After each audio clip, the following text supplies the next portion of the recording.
Yep. We're going to sit down.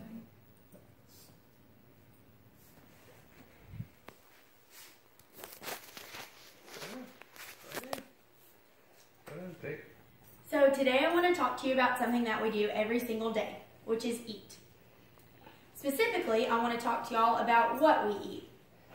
What would you say if I told you that all the vegetables, grains, fruits, and meats, and also dairy products that we have in our local grocery stores are banned in over 60 countries throughout the world?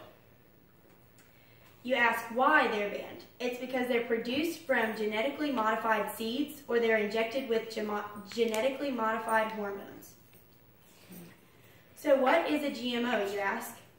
In a web article titled "The Science Inside a GMO Seed," it states that a GMO, or a genetically modified organism, is a plant, animal, or microorganism, or any organism whose genetic makeup has been modified using recombinant DNA methods such as gene splicing or gene modification. So the big problem here is that many Americans throughout the United States don't truly know what kind of products that are genetically modified that are found in our local grocery stores. According to a web article titled "GE Food and Your Health," consumers have no way of knowing what kind of foods are genetically engineered, because the U.S. Food and Drug Administration doesn't require labeling. This GMO trend is a bomb just waiting to go off. So, I'm sure you're wondering what kind of products that are in the store that you see every day are genetically modified. According to Melissa Smith, an author, nutrition expert, and health speaker, in a web article called "In the Know on GMOs," said that the most prevalent products are corn, canola, cottonseed, soybeans, squash, zucchini, and tomatoes. Two additional genetically modified products are aspartame, which are found in a lot of sodas nowadays, like Diet Dr. Pepper and Diet Coke, and RBGH, which stands for the recombinant bovine growth hormone, which is injected into beef and dairy cows, and therefore it's found in the local meats and dairy products at grocery stores.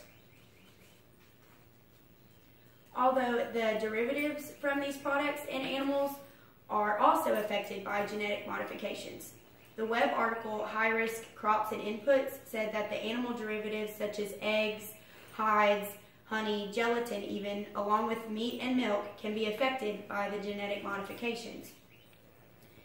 GMOs not only affect your health, but they also affect the environment too. Jeffrey Smith wrote a web article titled "10 Reasons Why to Avoid GMOs."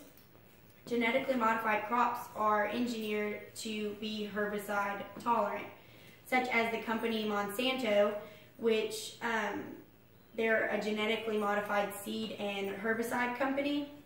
They sell Roundup Ready crops, such as corn and other vegetables that survive their Roundup herbicide. But because they use it so much, too much Roundup resulted in super weeds, which became resistant to herbicides. This not only creates an environmental harm, but genetically modified foods also contain high residues of toxic herbicides. Roundup, for example, is linked to sterility, hormone disruption, birth defects, and even cancer. So I'm sure that hearing this makes you want to make a change. It's easy to do so, actually. All you have to do is go non-GMO. Next time you're in the grocery store, just look for the label that says non-GMO with the monarch butterfly on it, or USD organic. The web article by Melissa Smith, "Go Non-GMO," gives you 4 reasons why Americans are going non-genetic modifications organisms. The number 1 is the desire for pure food. Number 2 is the desire to protect the environment. 3 is to avoid pesticides, and last is to protect health.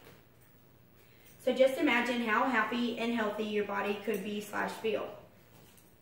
Eating non-genetically modified foods will give your body the natural nutrients that it deserves. By avoiding GMOs, you contribute to the coming tipping point of customer rejection. By doing this, you'll be forcing genetic modified organisms out of the food supply. So you won't just be videoing yourself, but you'll also be benefiting the future generations of America. So Melissa Smith also wrote a book called Going Against GMOs. And she said that the movement of consumers avoiding GMOs hidden in food is growing with such a force that it's turned into a real revolution.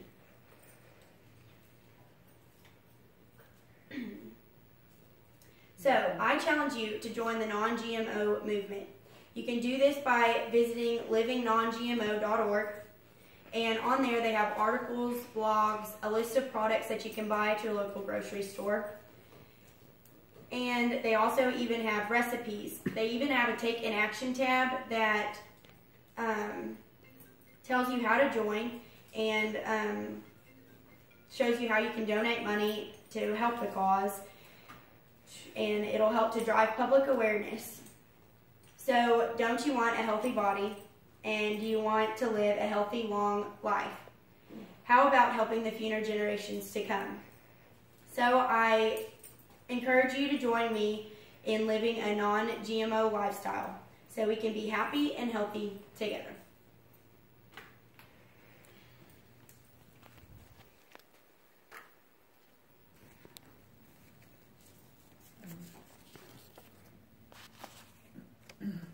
Mm-hmm.